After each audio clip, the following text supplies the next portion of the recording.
جہاں تک میرٹ پہ کیا بات ہے، ہم نے سلمان اکرم راجہ سے میرٹ پہ کئی سوال کیے تھے اور کئی جواب ان کے پاس نہیں تھے اس کیس کے حوالے سے، وہ آپ بات درست کر رہے میں ہیں، وہی کہہ رہا لیکن وہ یہ ہوں۔ کہتے ہیں کہ پھر آپ اس کا جو ہے اپیل وہ لگوا دیں، جب اپیل لگ جائے گی پتہ چل جائے گا کہ ہائی کورٹ میں سٹینڈ کر پاتا ہے یا نہیں کر پاتا کیس۔ اپیل تو ایڈمنسٹریٹو میٹر ہے، جوڈیشل میٹر ہے، اس نے اپنے ٹائم سے لگنا ہے، اس میں حکومت کا تو کوئی کردار نہیں ہے نا کہ حکومت جو ہے وہ ان کی اپیل پہلے لگوا دے یا اپوزیشن کے کہنے پہ اپیلیں لگ جائیں۔ اپیل اپنے ٹائم سے لگے گی، ایڈمنسٹریٹولی لگے گی، عدالتی پروسیس کے مطابق لگے گی۔ لیکن مجھے بتائیں، جیسے میں نے جو پچھلے کیسز کی بھی مثال دی، کہیں 342 کا بیان نہیں ہے،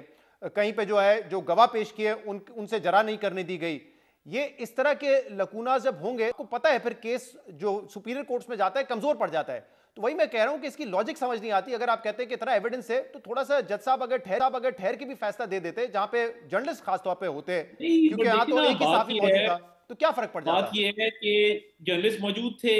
اب کورٹ روم بھرنا، ان کی مرضی کے جرنلسٹ کا آنا، ان کی فیملی کا آنا، ان کے کزنز کا آنا، پارٹی ورکر کا آنا، عدالت پابند نہیں ہے ان چیزوں کی۔ اب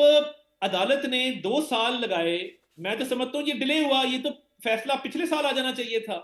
اتنا ٹائم چاہیے ہی نہیں تھا اس کیس کے لیے، پھر بھی 2 سال بعد فیصلہ آیا ہے۔ اب اس ٹیکنیکلٹی پہ کھیلنا سلمان صفدر صاحب کا کہ جی فیصلہ سنا دیا، تو فیصلہ تو سنانا تھا، آپ ٹائم سے آ جاتے، اور وہ آئے، عمران نیازی بیٹھا ہوا تھا، بشرا بی بھی بیٹھی ہوئی تھی، تو میں سمجھتا ہوں کہ یہ بات جائز نہیں ہے ان کی، اس میں کوئی ہیسٹ نہیں تھی، یہ کیس ڈیلے کا شکار ہوا ہے میری کتابوں میں۔ اچھا عطا صاحب، آپ نے آج یہ بھی بات کہی ہے کہ یہ جو 17 سال ہیں یہ شروع ہوں گے جب القادر کیس میں جو ان کو سزا ہوئی ہے وہ مکمل ہوگی، اس کے بعد یہ شروع ہوں گے، لیکن ہم نے جتنے بھی جی، لیگل لائر سے بات کی ہے وہ کہتے ہیں ایسا نہیں ہوتا، سزا سائملٹینیسلی چلتی ہے، تو جو القادر کی سزا ہے جو وہ اس وقت اوبویسلی سرو کر رہے ہیں اپنا سینٹنس، اس کے ساتھ ہی یہ سزا شروع ہو جائے گی، ایسا نہیں ہے کہ اس کے بعد ہوگی۔ اگر ایسا ہوتا ہے تو نہیں، یہ عام طور ڈپینڈ پہ کرتا جج ہے۔ جو ہے وہ یہ کہتا ہے، جیسے کبھی اگر کوئی 5 کسی مجرم نے یا ملزم نے کوئی 3-4 قتل کیے تو ہر قتل کی الگ الگ سزا اگر سنائی جاتی ہے، اس میں باقاعدہ کہا جاتا ہے کہ یہ سائملٹینیس نہیں چلیں گے، سیکوینشلی چلیں گے۔ یہ دیکھیں، اس میں مجھے سائملٹینیس نظر نہیں آیا کہ یہ سائملٹینیس سینٹنس ہے، یہ مینشن کرنا پڑتا ہے کہ آلریڈی کنوکٹڈ پرزنر ہو تو آپ کہتے ہیں کہ یہ سائملٹینیس چلے گا، تو میری تو اس کی انٹرپریٹیشن بالکل کلیئر ہے کہ کیونکہ سائملٹینیس نہیں کہا گیا اس لیے یہ شروع ہوگا اس کے بعد، میری تو اس پہ لیگل انٹرپریٹیشن بالکل کلیئر ہے۔ اچھا، اس کے بعد جو پیغام آج آیا جو علیمہ خان صاحبہ نے بھی پڑھ کے بتایا، اسد کیسر نے آج کہا، اس کے علاوہ سلمان اکرم راجہ نے بھی یہی بات کی ہے کہ اب ہمارے پاس کوئی راستہ نہیں رہ گیا، وہ سمجھتے ہیں کہ عدالتیں جو ہیں وہ کمپرومائز ہیں، وہ فیصلے جو ہے لکھے لکھائے آ جاتے ہیں، تو اب وہ کہہ رہے ہیں کہ ایک ہی راستہ ہے ہمارے پاس، سٹریٹ ایجیٹیشن کا، مزاحمت کا۔ آج سہیل آفریدی صاحب نے بھی کہا ہے کہ اگر اب ہم نکلیں گے ہمارے پاس کوئی دوسرا موقع نہیں ہوگا، اس لیے ہم مکمل تیاری کے ساتھ نکلیں گے۔ تو اب آپ کو لگ رہا ہے کہ یہ معاملہ مزاحمت کی طرف ہی جا رہا ہے اور تحریک انصاف اب مزاحمت کرے گی اس پر؟ تحریک انصاف بند گلی میں جا چکی ہے اور ایک ڈیڈ اینڈ ہے ان کے سامنے، انہوں نے مزاحمت کی انتہا کر کے دیکھ لی 9 مئی کو، آگے لگا دی، جلاؤ گھراؤ کیا، توڑ پھوڑ کی، آئی ایم ایف کو لیٹر لکھ دیا پاکستان کو ڈیفالٹ کرنے کے لیے، گالم گلوچ کی انتہا کر دی، آج بھی آسما شرازی کے پیچھے پڑے ہوئے ہیں، اور مجھے یہ سمجھ نہیں آتی اس کے بعد اور کیا کر لیں گے۔ توڑ پھوڑ جلاؤ گراؤ بھی کر لیا ہے، ہر چیز کر کے دیکھ لی ہے۔ دیکھیں، پشاور میں ان کے جلسے میں اس کا کھچے کھچ بھرا نہ ہونا، وہاں پہ بڑی تعداد لوگوں کی نہ آنا، کوہاٹ میں بھی یہی ہوا، تو یہ کیا اسٹریٹ ایجیٹیشن کریں گے؟ اب مزید ملک کو ڈی اسٹیبلائز کرنے کی اجازت نہیں دیں گے، یہ آئیں، پرچے بھی ہوں گے، گرفتاریاں بھی ہوں گی، اور قانون حرکت میں آئے گا۔ پاکستان کے باہر ہر روز یہ امیجز نہیں جا سکتے کہ پاکستان میں آگ لگی ہوئی ہے، پاکستان میں سڑکیں بند ہیں، پاکستان کو ڈی اسٹیبلائز کرنے کی کوشش کی جا رہی ہے۔ ہم نے میکرو اکنامکس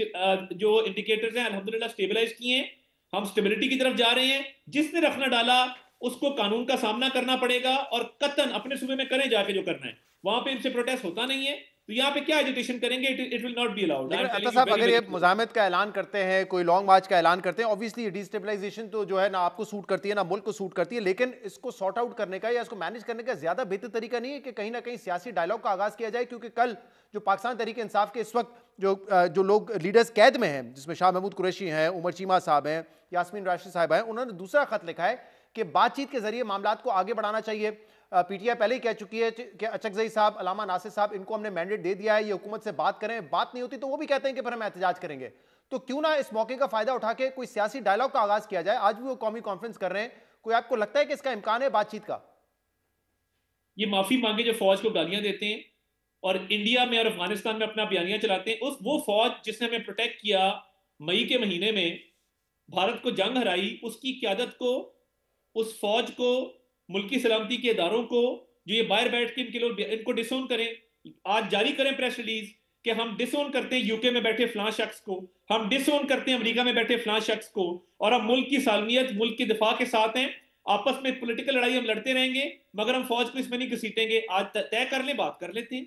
اس بیانیے کو ڈسون کریں, ڈس ایسوسیٹ کریں, شرمندگی کا اظہار کریں اس بیانیے پہ, بالکل ٹھیک ہے. بٹ جب تک یہ نہیں ہوتا کوئی پولیٹیکل ڈائیلاگ نہیں ہوگا ان کے ساتھ. اچھا, مطلب آپ کہہ رہے ہیں کہ یہ پری کنڈیشن ہے, ڈسون کریں, جو لوگ فوج کے خلاف بیانات دیتے ہیں اس پر معافی مانگے, تو پھر آپ کہہ رہے ہیں کہ سیاسی ڈائیلاگ کا آغاز ہو سکتا ہے.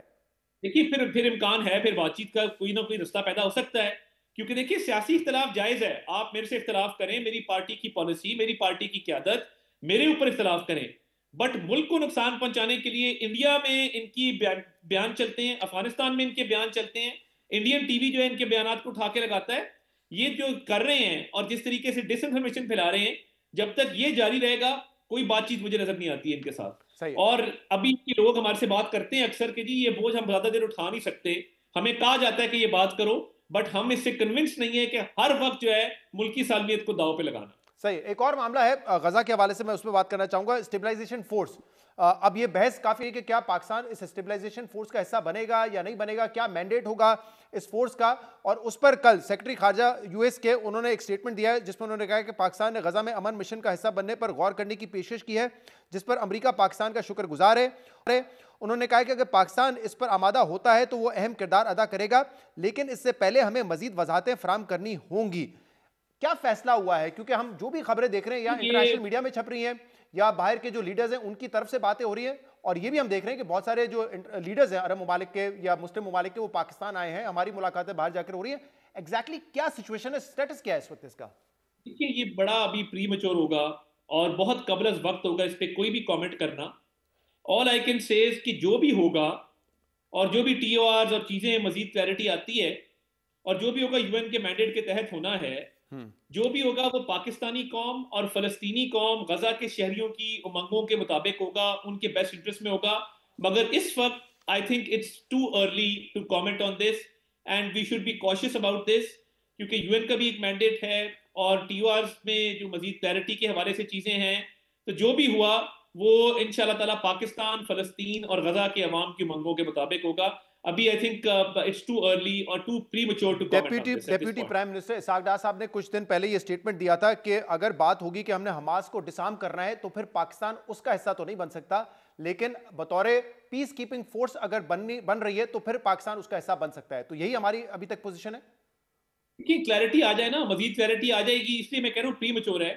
کہ مزید کلیئرٹی آ جائے گی چیزوں پہ. اور جس طرح میں نے کہا کہ انشاءاللہ تعالیٰ پاکستان اور فلسطین کے عوام کی منگوں کے مطابق ہونا چاہیے جو ہونا ہے. تو ابھی فی الحال I think it's too early. اچھا, کیا پاکستان پہ کوئی دباؤ ہے امریکہ کی جانب سے؟ کچھ انٹرنیشنل سٹوریز آپ کی نظر سے بھی گزری ہوگی, آپ بہتر وضاحت کر سکتے ہیں اس بات کی کہ کیا کوئی دباؤ ہے پاکستان کے, یا پاکستان کے پاس آپشن ہے اور وہ چوز کر سکتا ہے کہ اگر یہ ٹی آر ہوں گے تو ہم جائیں گے, یہ ٹی آر ہوں گے تو ہم نہیں جائیں گے؟